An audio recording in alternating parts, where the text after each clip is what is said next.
Haleluya, puji nama Tuhan, salam sejahtera buat kita semua. Mari terus merenungkan firman Tuhan menggunakan 365 hari yang mengubahkan. Agar kehidupan kita hari ini semakin diperlengkapi, semakin diberkati oleh firman Tuhan yang kita dengar, yang kita renungkan, dan yang kita pelajari bersama-sama menjadi bagian di dalam kehidupan kita. Rise up, bangkit, bergerak, berdampak. Puji nama Tuhan, mari saya mengajak kita semua kembali belajar dan merenungkan kebenaran firman Tuhan dengan tema kita pada hari ini, yaitu janji dan pemeliharaan Tuhan. Saya percaya bahwa setiap kehidupan kita, orang-orang percaya tentunya ingin supaya kehidupan kita dipelihara oleh Tuhan. Setiap janji-janji yang Tuhan telah berikan itu nyata di dalam kehidupan kita. Saya percaya bahwa kita semua itu semua kita rindu supaya menjadi bagian di dalam kehidupan kita. Mari kita pelajari bersama-sama. Kita baca Keluaran pasal 16 ayat 2 sampai yang ke-8. Saya akan membacakannya untuk kita semua dan Bapak Ibu Saudara dapat memperhatikannya. Dengan cepat saya akan membacakannya. Keluaran 16 ayat 2 sampai ayat 8. Di padang gurun itu bersungut-sungutlah segenap jemaah Israel kepada Musa dan Harun, dan berkata kepada mereka, kalau kami mati tadinya di tanah Mesir oleh tangan Tuhan, ketika kami duduk menghadapi kuali berisi daging dan makan roti sampai kenyang. Sebab kamu membawa kami keluar ke padang gurun ini untuk membunuh seluruh jemaah ini dengan kelaparan. Lalu berfirmanlah Tuhan kepada Musa, sesungguhnya aku akan menurunkan dari langit hujan roti bagimu, maka bangsa itu akan keluar dan memungut tiap-tiap hari sebanyak yang perlu untuk sehari, supaya mereka aku coba apakah mereka hidup menurut hukumku atau tidak.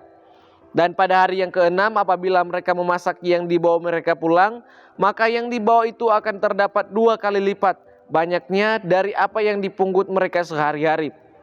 Sesudah itu berkatalah Musa dan Harun kepada jemaah orang Israel, petang ini kamu akan mengetahui bahwa Tuhanlah yang telah membawa kamu keluar dari tanah Mesir, dan besok kamu melihat kemuliaan Tuhan, karena ia telah mendengar sungut-sungutmu kepadanya. Sebab apalah kami ini, maka kamu bersungut-sungut kepada kami. Lagi kata Musa, jika memang Tuhan yang memberi kamu makan daging pada waktu petang dan makan roti sampai kenyang pada waktu pagi, karena Tuhan telah mendengar sungut-sungut yang kamu sungut-sungutkan kepadanya, apalah kami ini? Bukan kepada kami sungut-sungutmu itu, tetapi kepada Tuhan. Puji nama Tuhan. Kita akan sama-sama merenungkan firman Tuhan ini tentunya menggunakan OIA.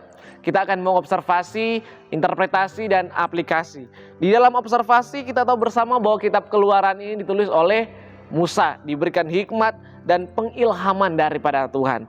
Lalu di dalam catatan pasal 16 ini kita sama-sama melihat di mana Tuhan Allah yang memerintahkan Musa dan Harun untuk membawa bangsa Israel kepada tanah perjanjian, yang dimana bangsa Israel mulai bersungut-sungut, Bapak Ibu Saudara. Sehingga kita dapat melihat peristiwa yang terjadi, Tuhan menurunkan mana yang dari sorga. Peristiwa yang terjadi mana Tuhan turunkan dari sorga. Mengapa? Karena seperti yang saya katakan tadi bahwa bangsa Israel mulai bersungut-sungut. Dan peristiwa ini tentunya terjadi di padang gurun. Ketika mereka keluar dari tanah Mesir, mereka berjalan menuju tanah perjanjian, dan posisi mereka ini yaitu ada di padang gurun. Dan kapan peristiwa ini terjadi? Kapan mereka bersungut-sungut? Setelah 1 bulan 15 hari setelah mereka keluar dari tanah Mesir. Dan kita dapat melihat bagaimana Tuhan Allah meresponi sungut-sungut mereka. Bagaimana Tuhan Allah melihat dan menanggapi yang diperbuat oleh bangsa Mesir kepadanya. Kita dapat melihat di mana Tuhan Allah meresponi tindakan mereka dengan kasih dan pemeliharaan Tuhan. Puji Tuhan. Lalu di dalam interpretasi Bapak Ibu Saudara yang dapat kita lihat, ada beberapa makna yang dapat kita pelajari bersama-sama. Yang pertama di dalam ayat 2 dan ayat 3, di mana ada keluhan dan ketidakpuasan bangsa Israel. Bangsa Israel meskipun telah dibebaskan dari perbudakan di tanah Mesir, mereka mulai bersungut-sungut terhadap Musa dan Harun karena mereka merasa kelaparan di padang gurun. Ini menunjukkan Bapak Ibu Saudara, sifat manusia yang sering kali mudah lupa akan kebaikan dan berkat Tuhan di masa lalu. Dan ketika diperhadapkan dengan tantangan yang baru, ini mereka melupakan sifat manusia yang melupakan kebaikan Tuhan yang telah mereka rasakan sebelumnya. Ketidakpuasan menjadi bagian dalam kehidupannya sehingga mereka mulai bersungut-sungut. Artinya kalau kita pelajari dalam kehidupan kita, ketidakpuasan dan keluhan seringkali muncul dari kurangnya iman, kurangnya kepercayaan pada pemeliharaan Tuhan. Dalam kehidupan kita Bapak Ibu Saudara, kita juga seringkali fokus terhadap masalah yang kita hadapi. Kita fokus kepada tantangan yang Tuhan izinkan terjadi dalam kehidupan kita. Kita fokus pada masalah dan kita melupakan apa yang telah Tuhan lakukan sebelumnya dalam kehidupan kita.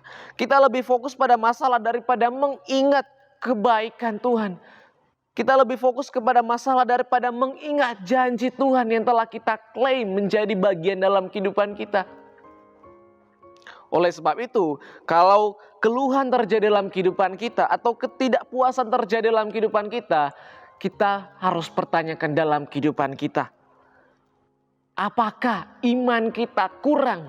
Apakah kita kekurangan iman dan kepercayaan pada janji dan pemeliharaan Tuhan? Tentunya iman kita harus ditambah-tambahkan. Bagaimana kita harus menambahkan iman kita kepada Tuhan? Tentunya dengan kita membaca, kita mendengarkan kebenaran firman Tuhan. Karena iman muncul dari pendengaran akan kebenaran firman Tuhan. Lalu yang kedua, makna yang kedua di dalam ayat 4 dan ayat 5, di mana ada janji dan pemeliharaan Tuhan.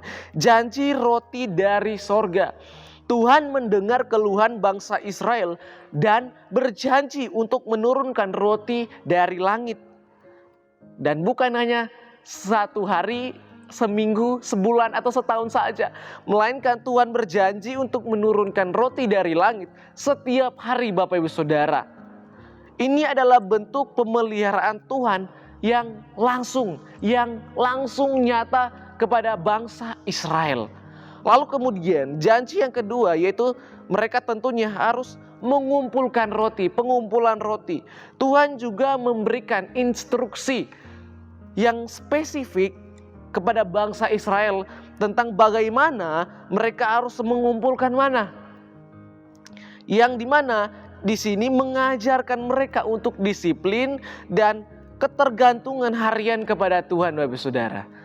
Artinya yang dapat kita pelajari di mana pemeliharaan Tuhan seringkali hadir dengan tuntutan untuk kita taat kepada firman-Nya, untuk kita taat kepada kehendak-Nya dan bergantung kepadanya bukan hanya seminggu, sebulan atau sehari, tetapi setiap hari di dalam kehidupan kita.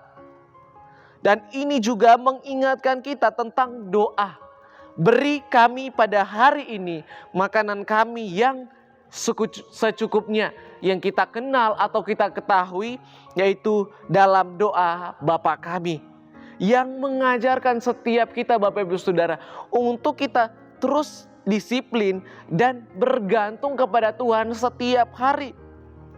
Dan tentunya dalam setiap hal yang kita lakukan dalam kehidupan kita, kita belajar untuk kita taat. Karena di dalam tuntutan Tuhan untuk kita taat, kita akan melihat pemeliharaannya nyata dalam kehidupan kita.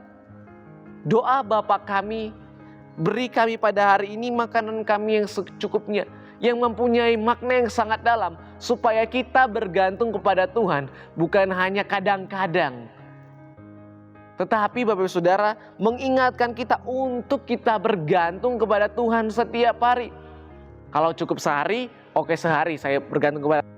Besoknya juga seperti itu, sehari ya untuk sehari. Berarti kita setiap hari datang dan bergantung kepada Tuhan, memohonkan supaya Tuhan yang memelihara kehidupan kita. Lalu makna yang ketiga di dalam ayat 6 dan ayat 7, di mana penyataan kemuliaan Tuhan. Musa dan Harun sebagai perantara. Musa dan Harun menyampaikan janji Tuhan kepada bangsa Israel, mengingatkan mereka bahwa keluhan mereka sebenarnya ditujukan bukan kepada Musa dan Harun, melainkan ditujukan kepada Tuhan.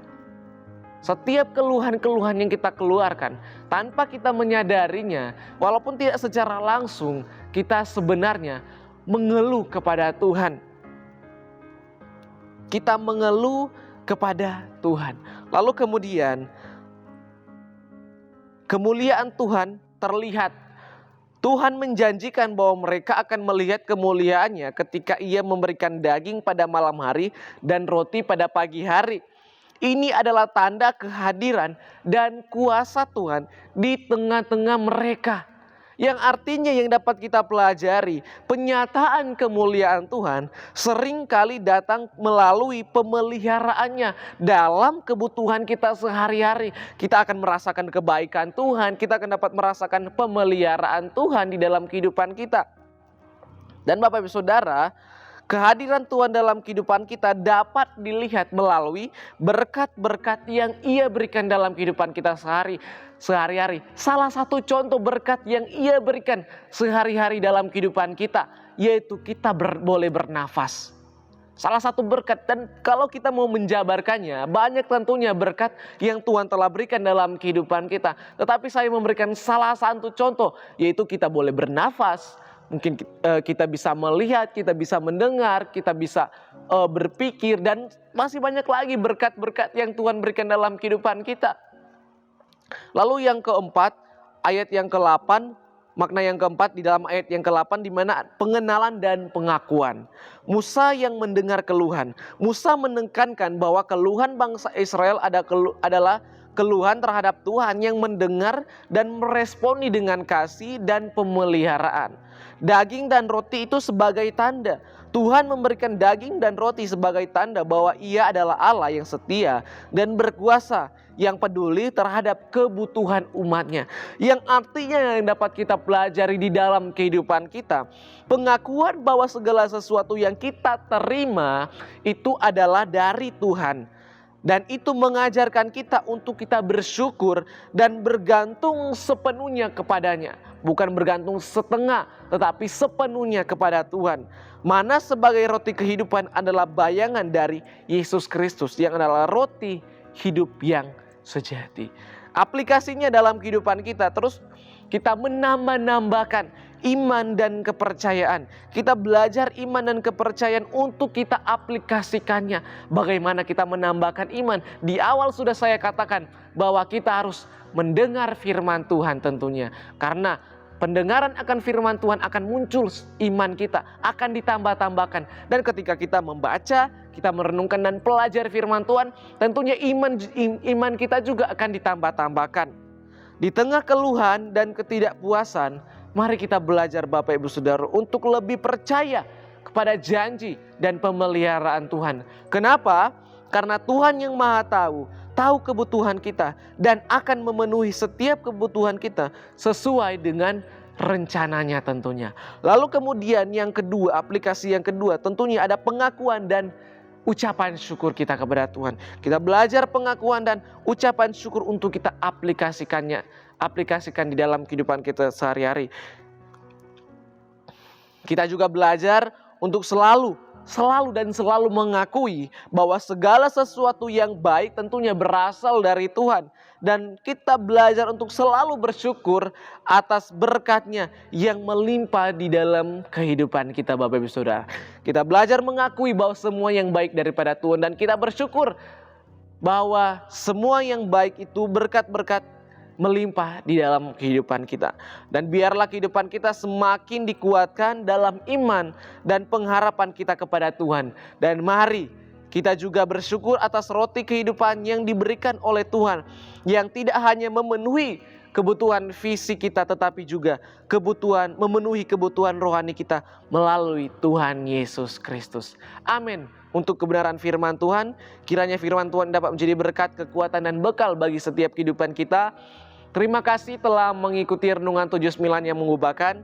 Bagi Bapak Ibu Saudara yang ingin didoakan untuk pokok-pokok doa tertentu atau ingin menceritakan kesaksian mujizat kesembuhan, pemulihan masalah keluarga dan lain-lain, dapat disalurkan melalui chat WhatsApp di nomor 0813 2742 0088. Tuhan Yesus memberkati kita semua. Amin. Mari kita satu dalam doa, kita berdoa. Bapa yang baik, kami mengucap syukur karena kami boleh mendengar dan mempelajari akan kebenaran firman-Mu Tuhan. Kami mau klaim Tuhan bahwa janji dan pemeliharaan-Mu pasti nyata di dalam kehidupan kami.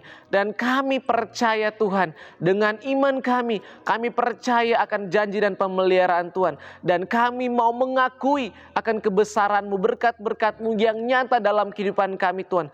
Dan dalam semuanya itu kami mau mengucap syukur. Karena di dalam ucapan syukur kami percaya ada kuasa yang menjadi nyata dalam kehidupan kami. Kami menerima damai sejahtera, sukacita yang daripada Tuhan. Terima kasih Tuhan atas janji dan pemeliharaan-Mu yang Tuhan nyatakan dalam kehidupan kami. Hanya pada Allah saja kiranya keluarga GPD El Shaddai tenang. Sebab daripadanya lah harapan keluarga GPDI El Shaddai Magelang. Hanya dialah gunung batu, keselamatan, dan kota benteng keluarga GPD El Shaddai Magelang. Keluarga GPD El Shaddai Magelang tidak akan goyah. Pada Allah ada keselamatan, dan kemuliaan. Gunung batu kekuatan, tempat perlindungan keluarga GPD El Shaddai Magelang. Ialah Allah. Terima kasih Tuhan, mengucap syukur kami menyerahkan doa kehidupan kami dalam tangan-Mu. Di dalam nama Tuhan Yesus kami telah berdoa dan bersyukur. Haleluya. Amin.